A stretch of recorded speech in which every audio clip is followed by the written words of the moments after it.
és sentir el nom de Víctor Català i que immediatament ens vinguin al cap obres com Solitud, com Drames rurals, que han esdevingut ja clàssics de la literatura catalana. Tot i això, hi ha una part de la seva trajectòria literària que sol passar més desapercebuda. Estem parlant de la poesia. Els inicis literaris de l'escriptora, de fet, es lliguen plenament a la poesia. Comença publicant els almanacs de cap d'any de l'Esquella de la Torratxa, del 1897 fins l'any 1900, signant amb el pseudònim de Virgili de l'Exeal, que, si ens hi fixem, és un anagrama de l'escala. El 1898, els Jocs Florals d'Olot, que són doblement importants, recordem perquè és on debuta públicament com a escriptora, com a Caterina Albert, i on, d'altra banda, es produeix l'escàndol al voltant de la infanticida, no només li premien aquest monòleg teatral, sinó que també li premien un poema titulat Lo llibre nou. Va publicar 2 llibres de poesia. Primer de tot El cant dels mesos, que és del 1901, després, Llibre blanc, policromi tríptic, que és del 1905. Però les circumstàncies que envolten cada poemari, tant la confecció dels poemes com després la seva edició, la seva publicació, són radicalment diferents. El cant dels mesos, per començar, els poemes que s'hi contenen, van ser escrits en una circumstància especial, una circumstància particular, que és durant l'aïllament pel dol de la mort de la seva àvia, és a dir, són uns poemes que neixen d'una necessitat d'evadir-se d'una situació determinada, d'uns sentiments negatius. Després, durant una visita d'un matrimoni amic de la família, aquella dona l'amiga descobreix aquests poemes, li interessen i en paga l'edició. Per tant, Víctor Català no va perseguir la publicació d'aquest llibre. És un a més. En l'espectre contrari trobem Llibre blanc, policromi tríptic, que el podem considerar plenament d'un projecte personal de l'escriptora. I això ens ho demostra, per començar, els temes que es tracten en els poemes, tant per la varietat, la quantitat com quins són els temes que es tracten, i també pel que fa a l'experimentació mètrica. Veiem que hi ha molt més deteniment. I se sap també, de fet, que Joan Maragall va fer suggeriments, va fer petits comentaris sobre l'edició, uns suggeriments que no s'acaben aplicant. Per tant, això ens demostra que Víctor Català va exercir, en aquest cas, un paper molt més actiu en la publicació d'aquest llibre respecte al paper passiu que va exercir amb El cant dels mesos. El cant dels mesos és el primer poemari que tenim de l'escriptora, però molt especialment és el primer llibre que tenim de Víctor Català. Quan es va acostar el moment de la publicació és quan va sorgir la qüestió del nom. Tell me the name you want to use for the author if you find it inconvenient to use your own. Of course I found it inconvenient. Never in my life would I have signed anything with a woman's name. At that time I was working on a novel and my protagonist was called Víctor Català. I took refuge in that name. This is the origin of my pseudonym.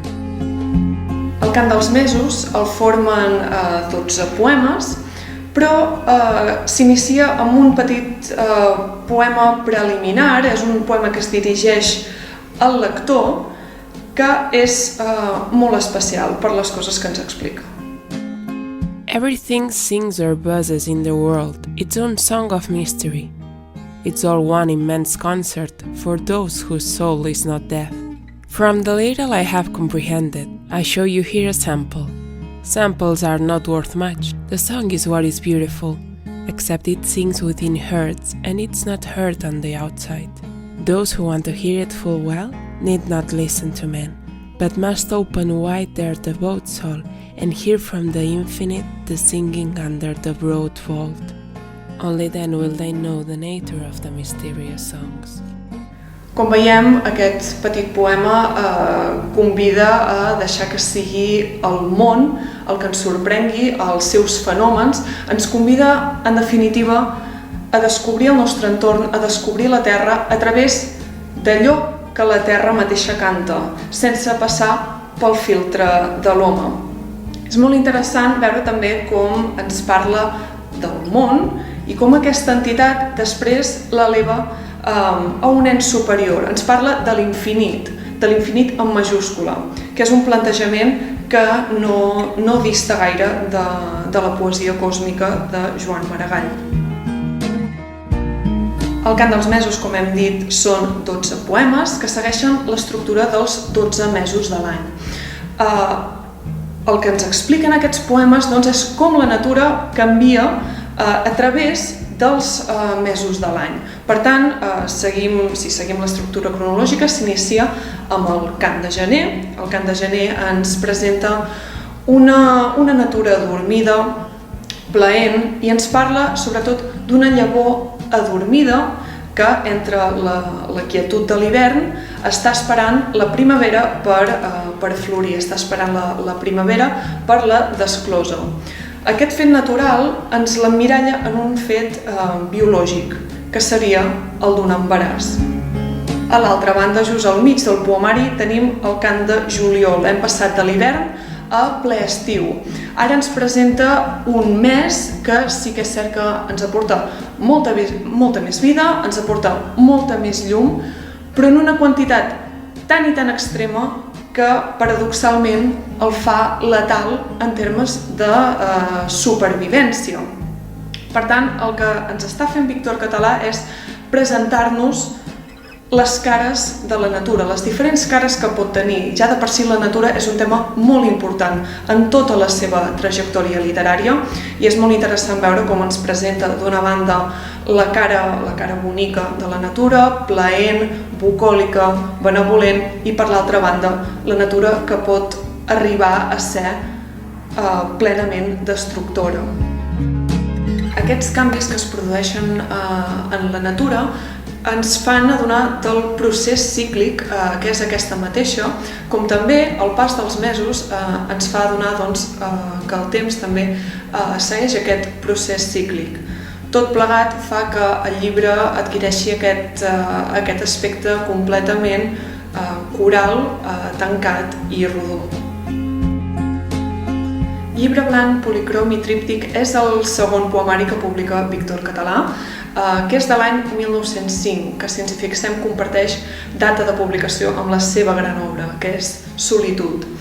El títol del poemari ja ens suggereix aquesta triple divisió. Veiem llibre blanc, veiem policromi, veiem tríptic, i de fet és el que ens trobem. Són 3 poemaris sota el paraigües d'un mateix llibre. Com a tal, trobarem elements que els lliguen, però també força elements que els fan distants. La primera part, segle XVIII, també hi trobem una petita endreça dirigida al lector, com ens ha fet el Cant dels mesos i com farà a la segona part, a policromi.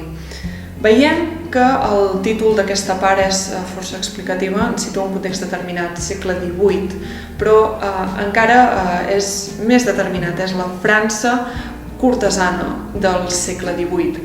El que fan els poemes d'aquesta part justament és representar la vida quotidiana, les escenes domèstiques de la cort de Maria Antonieta, la cort de Versalles, etc., sempre passat pel filtre de la ironia, a vegades del sarcasme, amb la voluntat de retratar els comportaments de la reialesa, és a dir, sobretot la frivolitat, la sumptuositat, la vanitat, etc. Sempre, però, amb la complicitat del lector, que sap com va acabar després la cosa, és a dir, què va passar amb la cort de Maria Antonieta.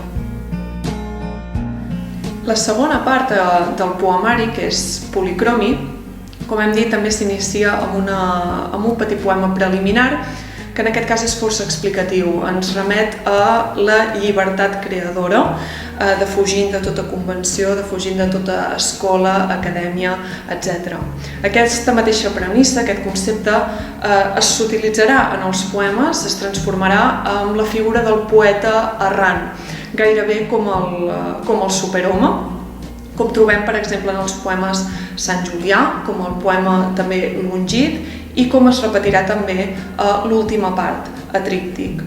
En aquest cas, en aquest segon recull, a Policromi, desapareix la unitat temàtica que havíem trobat a la primera part, a segle XVIII, per deixar pas a un recull que és com un llenç tenyit de molts colors. És especialment significatiu el poema que enceta aquesta part, L'Oca Blanca. És un poema altament metafòric i malgrat que conté una càrrega sensual i eròtica latent, també ofereix una reflexió sobre la creació, sobre el fet de crear, sigui a través de les paraules, a través de la poesia, com a través la creació a través de la carn. Finalment, l'última part, tríptic, són 3 poemes narratius que ens presenten alhora 3 figures humanes. Primera, la del pescador, a Les màquines, la del pagès, a L'Ussant de la gleva, i finalment la del rodamón, de l'errant, a un Romeu. Són 3 figures humanes que estan desencisades amb el món, que no hi ha una correspondència amb el món que els envolta, i podem trobar el que seria la metàfora del progrés, és a dir, un sistema en què perquè funcioni l'engranatge social i l'engranatge econòmic s'ha de deshumanitzar la gent. Aquest progrés és a costa justament de convertir en màquines els humans. Així doncs, com hem vist, la poesia és un gènere que es lliga a la seva trajectòria des de ben bé als seus inicis, però el fet no s'acaba aquí. A part d'aquests 2 poemaris que va publicar, que hem comentat, l'any 1917, és a dir, uns quants anys més tard, publica un tercer recull, titulat Poesies, que aglutina la poesia dispersa de Víctor Català. Encara l'any següent, l'any 1918, participa als Jocs Florals de Barcelona i se li premia un poema, justament. Se sap que les dècades posteriors, 1920, 1930, 1940, segueix escrivint poesia. Què ens trobem llavors? Que Víctor Català ja no és una jove escriptora inèdita de 20-30 anys, sinó que és una dona que frega la 50ena d'anys i que ja ha publicat bona part de la seva obra literària i que ha desenvolupat bona part de la seva trajectòria. Llavors, no estem davant d'un gènere que quedi reduït als seus inicis. Malgrat que confessi a Tomàs Garcés en una entrevista a la Revista de Catalunya que ella no era poeta, certament era un gènere amb el qual s'hi sentia còmode perquè el trobem, l'acompanya des dels seus inicis fins justament al final.